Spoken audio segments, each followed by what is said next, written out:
Tahukah kamu siapa Albert Bandura? Albert Bandura adalah seorang psikolog terkenal yang lahir pada 4 Desember tahun 1925. Ia berkarya di Stanford University sejak tahun 1953 hingga pensiun.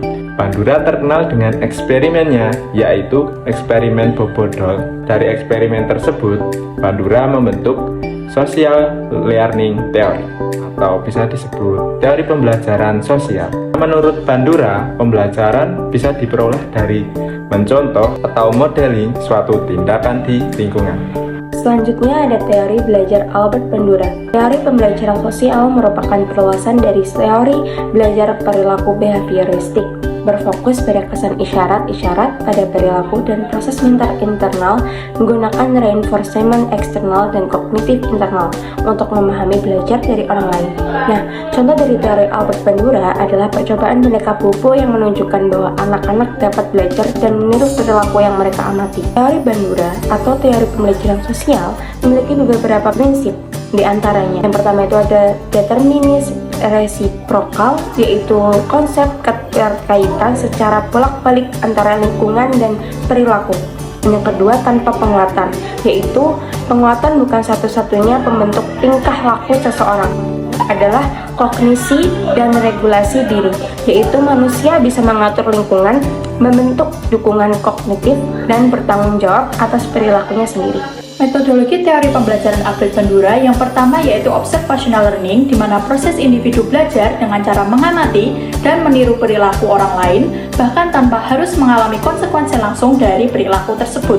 Contohnya adalah seorang siswa yang ingin belajar bermain gitar dapat mengamati dan meniru gerakan jari-jari seorang pemain gitar yang sudah mahir. Dengan melakukan observasi secara terus-menerus, siswa tersebut dapat meningkatkan kemampuan bermain gitarnya. Lalu yang kedua yaitu vicarious conditioning, di mana proses individu belajar tidak hanya terjadi melalui pengalamannya langsung, tapi juga melalui pengamatan terhadap pengalaman dari orang lain. Dalam konteks ini, seseorang dapat belajar dengan mengamati orang lain yang menerima penghargaan ataupun hukuman atas perilaku yang sudah dilakukan mereka. Contohnya seperti seorang siswa yang melihat temannya dipuji oleh guru karena mendapatkan nilai yang bagus, maka dari itu siswa tersebut mungkin akan termotivasi untuk meniru perilaku tersebut agar mendapatkan pujian yang sama dari seorang guru. Lalu yang ketiga yaitu modeling, di mana proses individu belajar perilaku baru dengan mengamati dan meniru orang lain yang disebut sebagai model. Contohnya adalah ketika anak melihat perilaku orang tuanya yang selalu mengucapkan terima kasih setelah menerima sesuatu dari orang lain, maka anak tersebut akan cenderung meniru perilaku tersebut, serta anak juga belajar untuk berperilaku sopan santun. 4 komponen utama dalam peniruan atau modeling. 1. Perhatian atau attention process. Dalam hal ini, anak mengamati serta memperhatikan tingkah laku model di lingkungannya agar dapat mempelajarinya. Yang kedua, retensi. Retention process. Proses merekam dan menyimpan serta mengingat apa yang telah diamati tersebut. Yang ketiga, reproduksi atau penghasilan, bisa disebut juga behavior production process, meniru tingkah laku model. Setelah melakukan pengamatan tadi dan susah memasukkan ke dalam ingatan, kemudian anak akan mengimplementasikan atau tindakan model tersebut. Yang keempat, motivasi atau penguatan, bisa juga disebut motivation and reinforcement process, agar anak memiliki motivasi yang tinggi untuk meniru tingkah laku modelnya. Model harus dapat memberikan dorongan seperti reward atau pujian penghargaan, agar peniru tingkah laku ini semakin kuat dalam diri anak.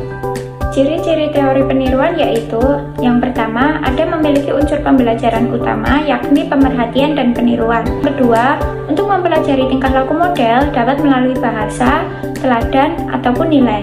Yang ketiga, pelajar meniru suatu kemahiran melalui kecakapan cara seorang guru berperan sebagai model.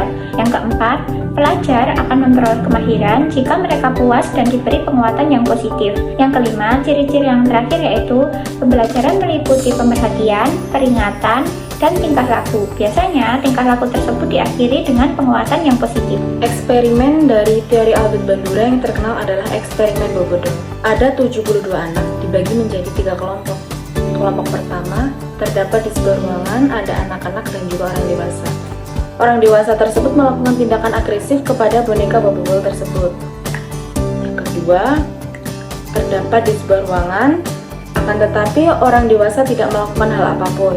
Di kelompok ketiga, tanpa orang dewasa dan tidak terjadi hal apapun.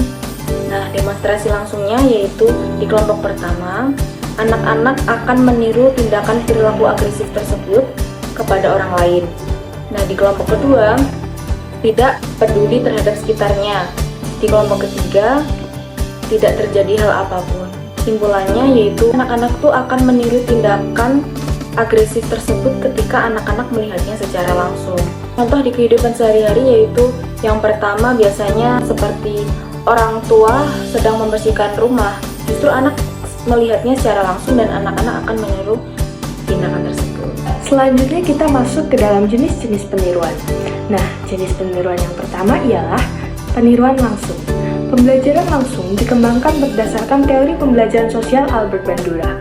Pembelajaran langsung ini adalah model pembelajaran yang dirancang untuk mengajarkan pengetahuan deklaratif dan pengetahuan prosedural yang diajarkan setahap demi setahap. Nah, ciri khasnya adalah modeling, yaitu suatu masa di mana seseorang memodelkan atau mencontohkan sesuatu melalui demonstrasi bagaimana suatu keterampilan itu dilakukan. Meniru tingkah laku yang ditunjukkan oleh model itu, contohnya meniru gaya penyanyi yang disukai. Yang kedua ialah peniruan tidak langsung. Peniruan tidak langsung adalah melalui imajinasi atau perhatian secara tidak langsung.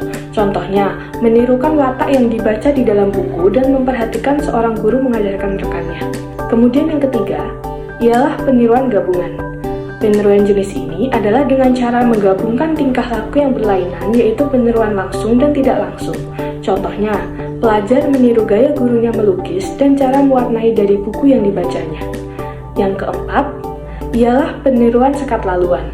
Dalam peniruan ini, tingkah laku yang ditiru hanya sesuai untuk situasi tertentu saja. Sebagai contoh, meniru gaya pakaian yang di TV tapi tidak boleh dipakai di sekolah karena di sekolah memiliki aturan tertentu dalam menggunakan seragam atau berpakaian. Kelima atau yang terakhir ialah peniruan tak sekat laluan. Berkebalikan dengan peniruan sekat laluan, peniruan ini adalah peniruan di mana tingkah laku yang ditiru boleh ditonjolkan dalam situasi apapun. Sebagai contoh, pelajar meniru gaya bahasa yang sopan dari gurunya. Faktor yang membuat kita belajar dari orang itu. Yang pertama ada status. Kita akan cenderung meniru atau belajar dari orang-orang yang statusnya lebih tinggi daripada kita. Misalnya seorang presiden ataupun influencer. Kemudian yang kedua adalah kompetensi. Kita akan cenderung meniru atau belajar dari orang yang kita anggap lebih ahli. Misalnya ahli psikolog atau tentang ahli gizi. Kemudian ada kesamaan. Kita akan lebih mudah belajar atau meniru dari orang-orang yang memiliki kesamaan dengan kita.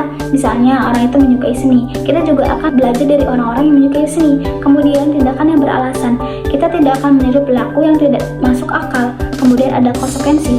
Kita akan cenderung meniru perilaku bila kita melihat perilaku tersebut disertai dengan konsekuensi yang menyenangkan dan sebaliknya. Kemudian yang terakhir adalah dapat diperhatikan. Bagaimana mungkin kita bisa belajar dari orang lain bila kita tidak memperhatikannya? Kelebihan dari teori Bandura adalah yang pertama, emphasizes social context of learning, yaitu menekankan konteks sosial dalam pembelajaran. Bandura menganggap bahwa pembelajaran tidak terjadi dalam isolasi, melainkan pada situasi sosial di mana individu berada. 2. Includes cognitive processes internally, yaitu mengintegrasikan proses kognitif seperti perhatian, mengingat, dan motivasi, karena individu tidak meniru secara otomatis, melainkan melalui proses kognitif. 3. Effective in explaining complex behavior, yaitu efektif dalam menjelaskan perilaku kompleks. Hal ini dikarenakan peniruan yang dilakukan biasanya bukan perilaku sederhana, sehingga individu akan mempelajari motifnya, pola perilaku, bahkan emosi yang mendasari tindakan. Lalu, kelemahan dari teori Bandura adalah 1. Memerlukan pengulangan dalam mendalami sesuatu yang ditirukan. Dalam beberapa kasus, untuk mendalami sesuatu yang ditirukan memerlukan banyak pengulangan sehingga kurang efektif. 2. Teknik peniruan juga akan meniru perilaku negatif. Teori pembelajaran Bandura tidak memiliki sistem untuk memilah perilaku baik dan buruk, sehingga individu cenderung mengikuti apapun yang diamatinya, khususnya pada anak-anak. Jadi, kesimpulan dari teori belajar Bandura adalah teori belajar Bandura merupakan teori belajar sosial atau social learning theory. di mana teori ini menekankan pada pembelajaran melalui pengamatan atau observational learning.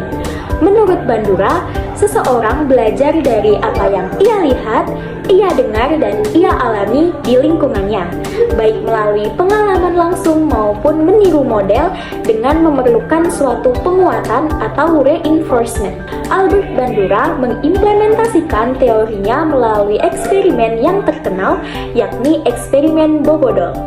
Proses pembelajaran dalam social learning theory melibatkan 4 tahap, yaitu atensi, memperhatikan model, retensi, mengingat perilaku model, reproduksi, menirukan perilaku model, dan motivational, pengulangan kembali dalam peniruan.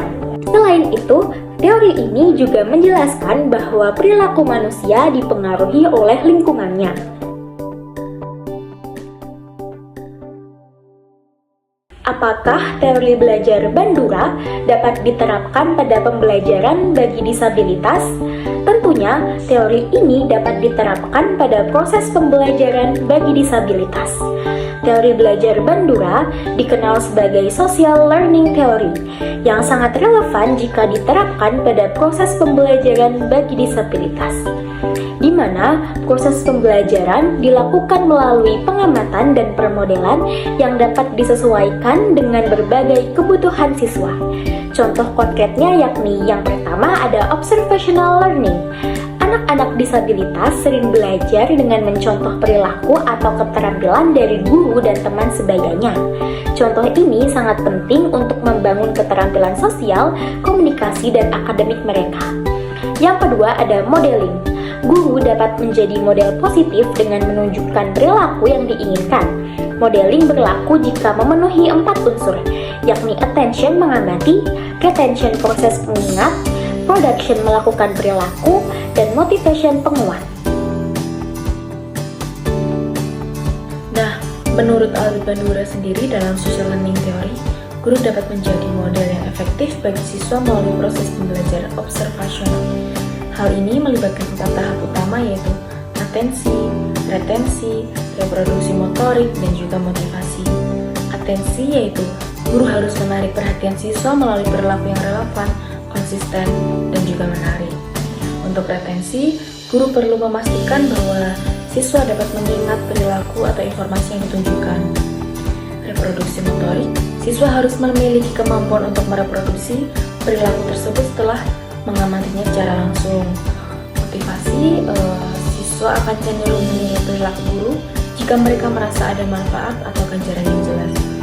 Intinya, kita sebagai guru harus role model buat murid. Nah, kalau kita pengen mereka disiplin, ya kita sebagai guru juga harus disiplin dulu. Kita pengen mereka ramah, kita juga harus ramah. Jadi kita sebagai guru harus melewati contoh itu jauh lebih efektif daripada hanya dari lisan saja. Teori Bandura tentunya memiliki kelemahan, yaitu perlunya pengulangan dalam mendalami sesuatu yang ditirukan, dan jika objek peniruan memicu ke perilaku yang negatif, maka akan berdampak negatif pula pada seseorang yang meniru. Lalu, bagaimana cara mengatasi hal tersebut? Yang pertama adalah dengan memilih model yang positif. Untuk mengatasi dampak pemilihan model yang negatif, orang tua atau pendidik harus mengarahkan anak untuk memilih model yang positif agar dapat meniru perilaku yang bermanfaat. Yang kedua ada pemantauan dan penilaian. Adanya pengawasan yang baik dari orang tua atau pendidik dapat membantu mengidentifikasi segera jika ada dampak negatif yang muncul dari proses pemodelan tersebut. Yang ketiga ada penggunaan penguatan positif. Dalam pembelajaran sosial Bandura, reinforcement atau penguatan memainkan peran penting. Adanya penguatan positif untuk perilaku yang baik akan mendorong individu untuk mengulangi perilaku tersebut. Sebaliknya, menghindari atau mengkoreksi perilaku negatif juga penting agar hal tersebut tidak terus diperkuat.